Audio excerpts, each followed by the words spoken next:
Question with boldness even the existence of a God, because, if there be one, he must more approve of the homage of reason, than that of blindfolded fear. Do you want to know who you are? Don't ask. Act. Action will delineate and define you.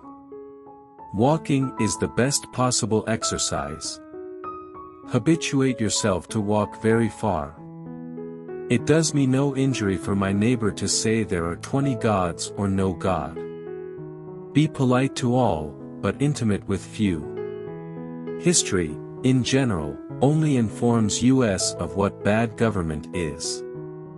I sincerely believe that banking establishments are more dangerous than standing armies. When angry, count to 10 before you speak. If very angry, count to 100. He who knows best knows how little he knows.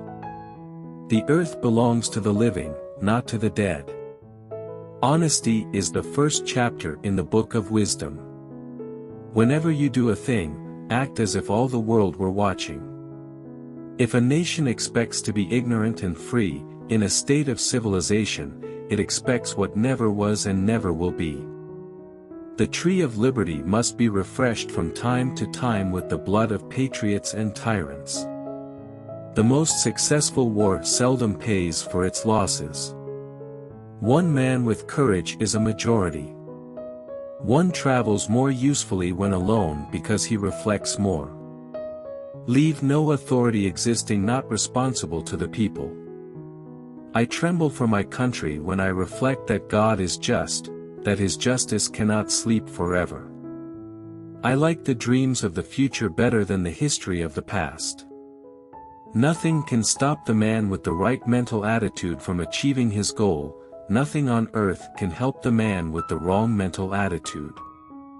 I believe that every human mind feels pleasure in doing good to another. In matters of style, swim with the current, in matters of principle, stand like a rock. Never spend your money before you have earned it. The man who reads nothing at all is better educated than the man who reads nothing but newspapers.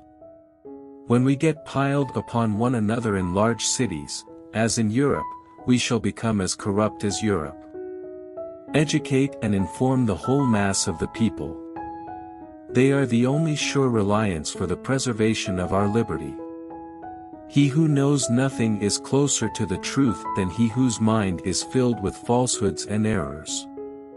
Money, not morality, is the principle of commerce of civilized nations. The God who gave us life gave us liberty at the same time. Don't talk about what you have done or what you are going to do. Peace and friendship with all mankind is our wisest policy, and I wish we may be permitted to pursue it. I hope our wisdom will grow with our power, and teach us, that the less we use our power the greater it will be. Happiness is not being pained in the body or troubled in the mind. It takes time to persuade men to do even what is for their own good. The glow of one warm thought is to me worth more than money. Only aim to do your duty, and mankind will give you credit where you fail. If we can prevent the government from wasting the labors of the people, under the pretense of taking care of them, they must become happy. The natural progress of things is for liberty to yield and government to gain ground. Taste cannot be controlled by law. Ignorance is preferable to error, and he is less remote from the truth who believes nothing than he who believes what is wrong. There is not a truth existing which I fear, or would wish unknown to the whole world. Every citizen should be a soldier. This was the case with the Greeks and Romans and must be that of every free state. The spirit of resistance to government is so valuable on certain occasions that I wish it to be always kept alive. If there is one principle more deeply rooted in the mind of every American, it is that we should have nothing to do with conquest. The second office in the government is honorable and easy, the first is but a splendid misery. Truth is certainly a branch of morality and a very important one to society. War is an instrument entirely inefficient toward redressing wrong, and multiplies, instead of indemnifying losses. I think with the Romans, that the general of today should be a soldier tomorrow if necessary. It is in our lives and not our words that our religion must be read. I have seen enough of one war never to wish to see another.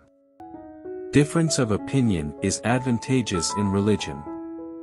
The several sects perform the office of a censor over each other. As our enemies have found we can reason like men, so now let us show them we can fight like men also.